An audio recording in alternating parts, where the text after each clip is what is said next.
OK ဒီကနေ့မှာတော့တချင်းတစ်ပုတ်ပေါ့နော်အဲ့တချင်းလေးကရမ်းမိုက်တယ်ပေါ့နော်ပြန်စုံပြီးကြရင်ဘီနိုတွန်းတချင်းလေးပေါ့အဲ့တချင်းလေးရဲ့ intro နဲ့ solo လေးကလွယ်လွယ်လေးနဲ့ကိုပဲဒါတော်တော်မိုက်တဲ့ solo လေးပေါ့နော်အဲ့တော့ intro ကလည်းကျွန်တော် G position ကပဲစတီးတာဖြစ်တယ် G ဆိုတော့မာလေ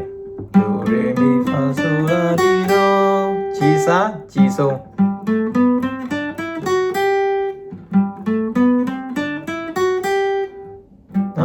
ငါးကျိုးရဲ့ဒီ10ခွက်ကနေစတာ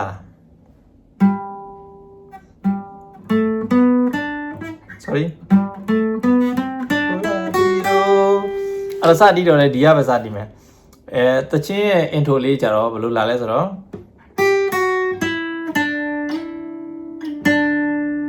ဘယ်လိုလာနော်တော့ဘယ်လိုလဲဆိုတော့နံပါတ်1ကျိုးရဲ့ကျွန်တော်တို့ဒီ8ကွက်ကနေစမှာနံပါတ်1ကျိုးရဲ့8ကွက်မှာလက်ကလေးလေးနဲ့ကျွန်တော်ဖိလိုက်ဖိပြီးတော့တစ်ချက်တီးလိုက်ပြီးရင်လက်ညှိုးလေးနဲ့နံပါတ်2ကျိုးရဲ့ကျွန်တော်တို့9ကွက်ကိုဖိလိုက်အဲ့တန်လေးဖြစ်မှာပေါ့နော်8ခွန်2ကျိုးရဲ့8ခွန်ပြီးရင်3ကျိုးရဲ့ကျွန်တော်တို့9ကွက်ကိုလက်တစ်ချက်လေးနဲ့ဖိလိုက်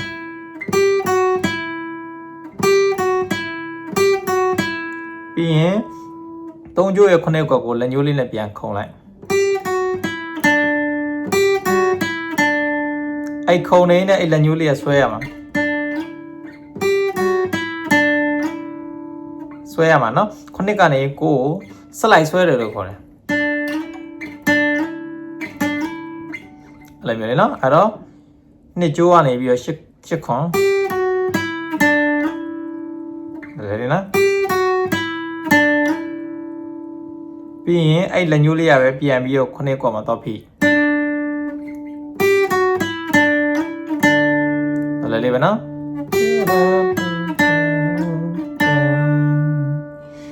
ပြီးနောက်တစ်ခါကျတော့အတိုင်းပဲ8ခွန်အဲ့ကြရင်ဒီလက်ညှိုးလေးကိုလည်းပြန်လာမယ်ဒီ4ကျိုးရဲ့30နဲ့9နဲ့ကိုတော့ဖိရ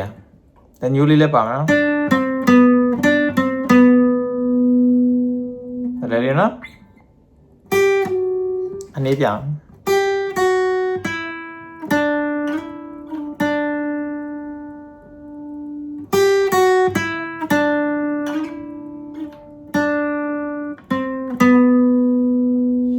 နောက်တစ်ခါလည်းအတူတူပဲ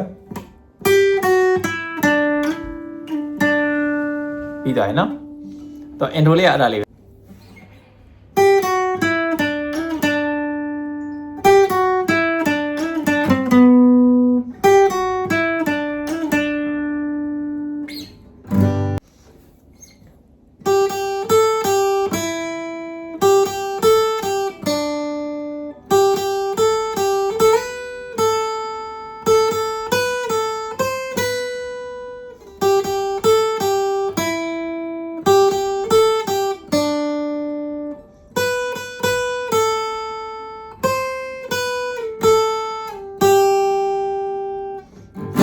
နောက်တစ်ခါကျတော့ကျွန်တော်ဆိုလိုကြတော့သူကဘေးကနေစတီးမယ်ဆိုတော့ကျွန်တော်တို့အလွယ်ကူဆုံးနည်းလမ်းနဲ့တီးမှာမဟုတ်လို့ဘယ်လက်ကွက်မှတော့မတီးဘူးကျွန်တော်တို့နံပါတ်1ကျိုးနဲ့2ကျိုးနဲ့ကိုပဲအလုပ်လုပ်ပြီးတီးမယ်လွယ်လွယ်လေးပဲနော်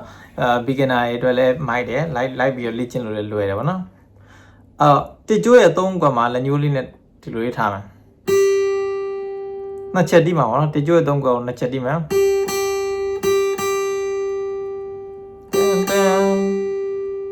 ပြီးရင်လက်တစ်ကြွယ်လေးနဲ့ဒီ9ကွက်ကိုပေါ့နော်1ကျိုး9ကွက်ကိုဖိလိုက်အဲ့တန်လေးရအောင်နော်နော်လက်ညှိုးလက်တစ်ကြွယ်ပြီးရင်လက်တစ်ကြွယ်လေးပြန်လွတ်လက်ညှိုးပြန်တီးအဲ့တန်လေးရအောင်နော်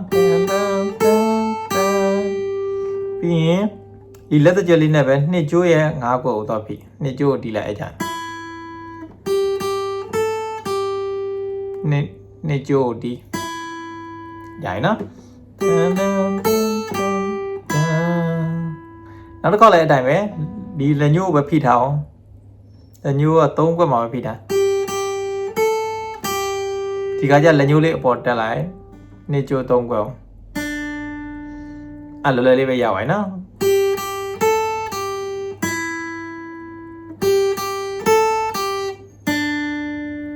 လော်လေးပဲနော်နောက်တစ်ခေါက်လည်းအဲ့ဒါပဲပြန်တီးမယ်လက်ညိုးပဲနှစ်ခါတီးမယ်ပြီးရင်လက်တကြွယ်လေးရနေပြီးတော့5ကွက်ကိုဒါပဲနော်ပြီးရင်လက်တကြွယ်လေးရနေပြီးတော့9နဲ့9ကိုဆက်လိုက်ဆွဲမယ်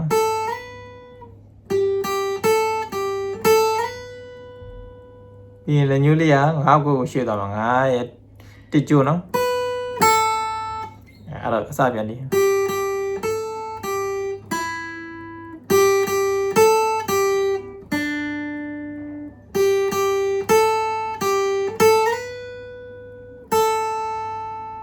ဒီနေရာမှာလည်းခုနအတိုင်းပဲ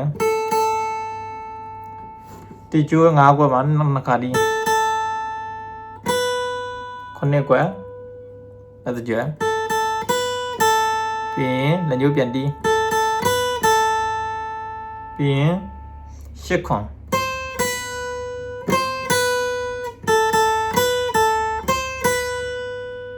လောက်ဒီရပါတယ်နော်ပြီးရင်အစပြန်တီး